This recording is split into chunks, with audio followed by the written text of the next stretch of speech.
से सुना कैसे नंददास जी पर कृपा उनके गुरुदेव की हुई।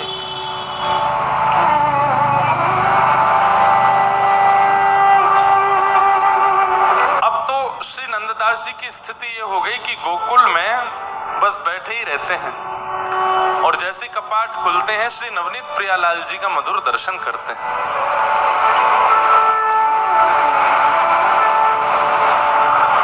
एक दिन सुबह सुबह का समय था, मंगला, और मंगला में गोसाई श्री विठलनाथ जी ने जैसे ही कपाट खोले हैं और कहा नंददास क्या अनुभव हो रहा है, क्या दिख रहा है, तभी दिखता है कि श्री नंददास जी को प्रत्यक्ष ठाकुर जी का अनुभव हो रहा है। पहले भी प्रत्यक्ष ठाकुर जी तो दिखे थे, लेकिन आज जिस रूप में दिख रहे हैं वो अद्भुत है।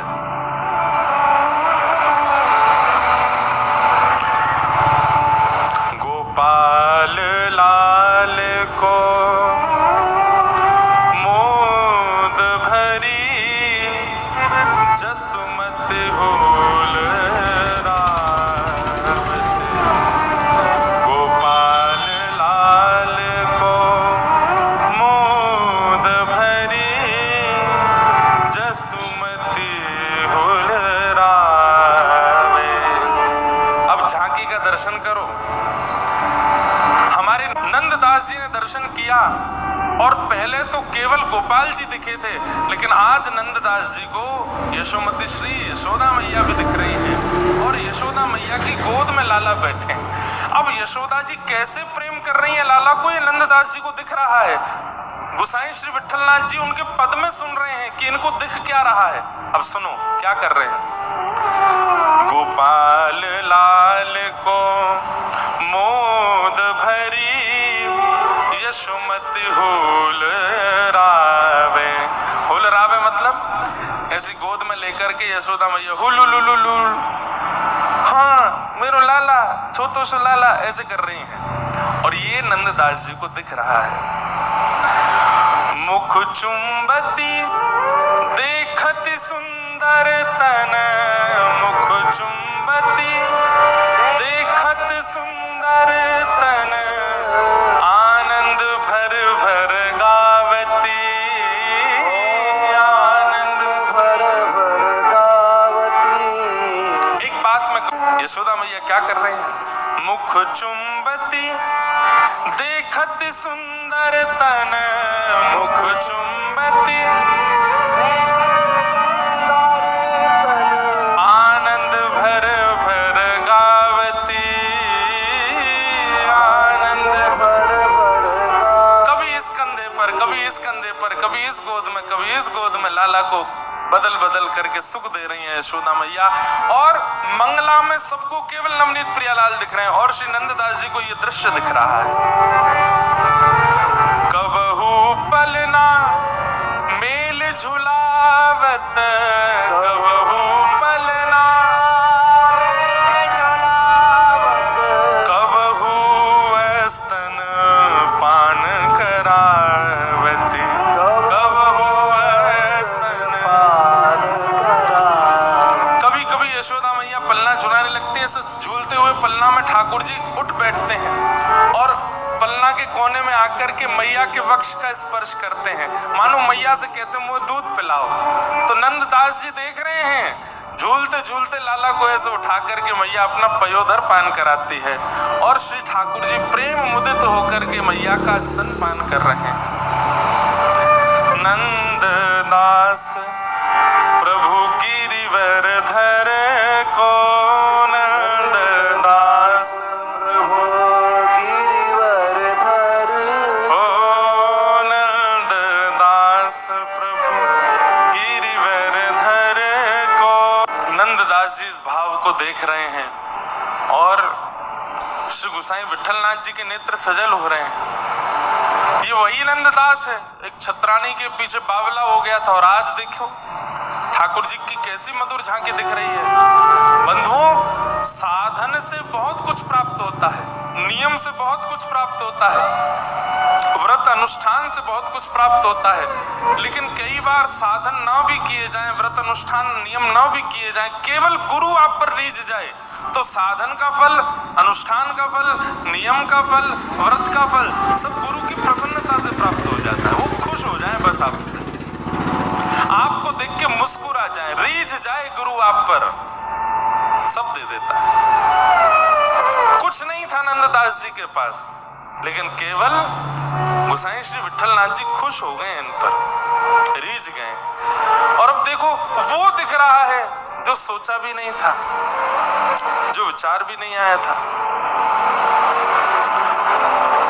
इस प्रकार श्री नंददास जी नित्य दर्शन करते थे ठाकुर जी की मधुर झांकी का। आज गोसाई श्री विठलनाथ जी ने आपसे कहा चलो नंददास। बोले कहाँ? बोले तुम्हें दर्शन कराने ले चलते हैं गोवर्धन श्रीनाथ जी के। अभी तक गोकुल में थे, तो आप अपने गुरुदेव के साथ श्री गोवर्धन गए, और जैसे ही गोवर्धन पहुंचे गिरिराज जी में जाकर के आपने मधुर श्री गोवर्धन नाथ जी का दर्शन किया। बिल्कुल यही झांकी दिख रही है। नंददास जी गोवर्धन पहुंचे हैं, सबको तो श्रीनाथ जी दिख रहे हैं, पर नंददास जी को दिख रहे हैं कि ये गैया चरा के आए हैं। गायों की खुर रज इनके मुख पर लगी है, कपोल पर लगी है, नासिका पर लगी है। बंधु ये कैसे हो सकता है? नंददास जी को क्या दर्शन हो रहा है? गोसाई विठलनाथ जी बोले कैसे लगे? बोले अरे गैया चरा के आए हैं, गौरज में सने हुए हैं ऊपर से नीचे तक, पूरे अंग अंग पे गौरज लगी हुई है। आगे गाय पाछे गाय, आगे गाय पाछे गाय। नंददास जी ने जब श्रीनाथ जी के दर्शन किए तो गौ चारण का दर्शन हुआ कि अभी गैया चरा के आए हैं, मुखमंडल पर पूरी रज लगी है। एकमात्र अष्ट सखाओं में श्री नंददास जी ऐसे हैं जिन्होंने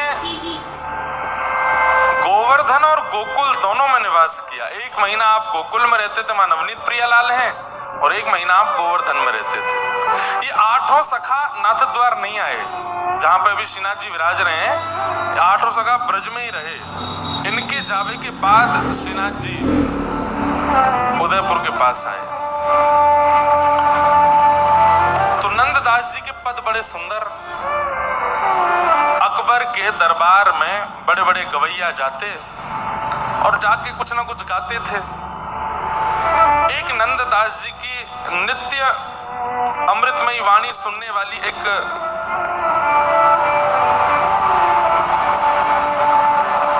गायिका थी, उसका गायन अकबर, तो नंददास जी का वो पद गा रही थी, तो अकबर केवल पद नहीं सुनता था, राग रागनी सुर नहीं सुनता था, वो पद में बोली गई बातें भी सुनता था।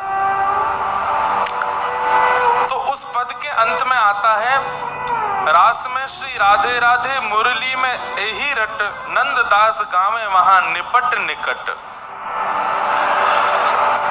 क्या कह रहे हैं? बोले रास में श्री राधे राधे मुरली में एही रट, नंददास गावे वहां निपट निकट। पद का अर्थ क्या है? बोले रास में जब ठाकुर जी वंशी बजा रहे हैं तो वंशी में राधा नाम की ध्वनि आ रही है, और इस प्रकार नंददास जी वहीं रास में बैठ करके, बिल्कुल निकट में बैठ करके इस समस्त रास का दर्शन कर रहे हैं और स्वयं भी नाच रहे हैं। अकबर ने तुरंत बीरबल को बुलाया। तानसेन कहाँ है? बोले बुलाते हैं, बुलवाओ। बोले पद में क्या लिखा है?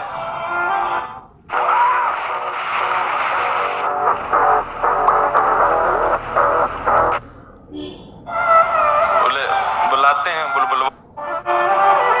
बोले इस पद में तानसेन कहाँ है? बोले बुलाते हैं, बुलवाओ। बोले पद में क्या लिखा है? बोले इस पद में लिखा है कि ऐसे ऐसे ठाकुर जी बंशी बजा रहे हैं और उसमें राधा नाम प्रकट हो रहा है और नंददास गावे तहां निपट निकट।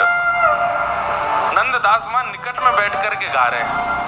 बोले कुछ भी बोलते हैं, कुछ भी लिख रहे हैं, कैसे हो सकता है? ये 5000 साल पुरानी लीला है और इसमें नंददास कहां से पहुंच गए वहां पे? कवि को वास्तविकता लिखनी चाहिए, झूठ नहीं लिखना चाहिए।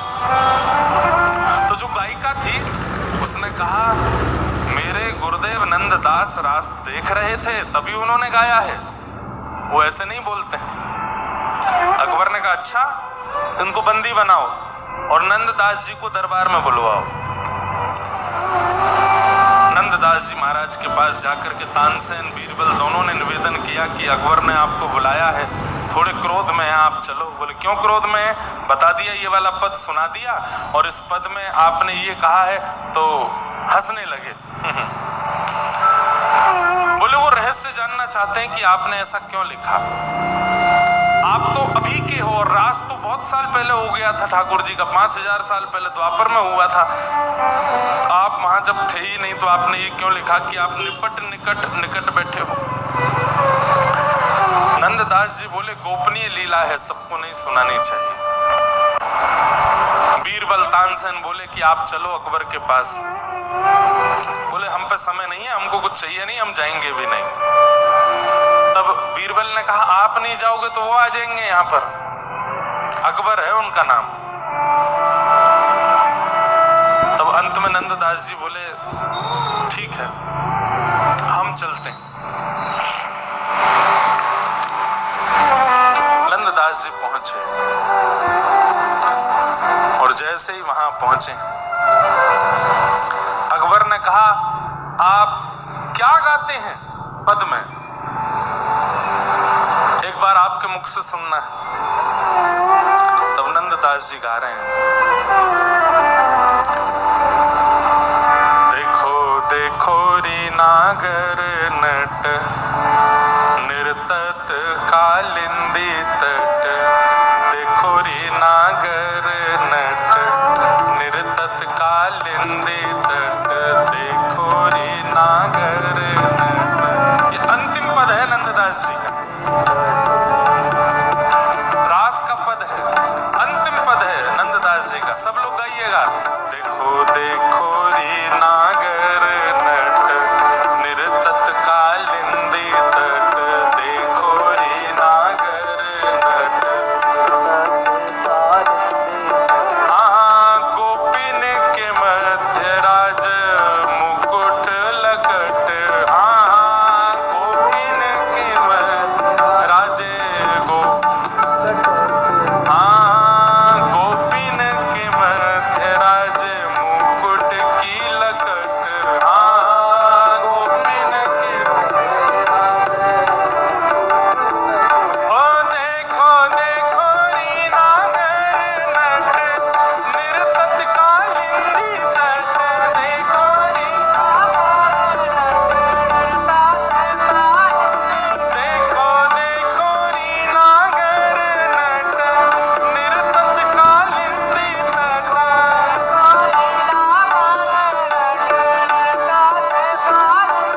हाँ गोपिन के मध्य राज मुकुट लटक। हाँ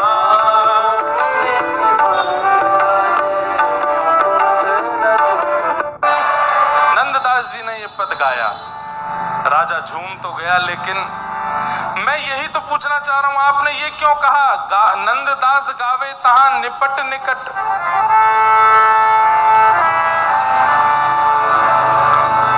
आपने कहा ये सबको बताने वाली बातें नहीं है, ये मेरा अंतरंग विषय है।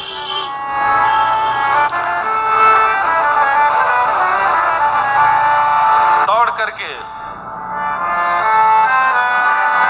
अकबर रूप मंजरी नाम की दासी थी नंददास जी की जो पहले गा रही थी, उसके पास जाकर के बोले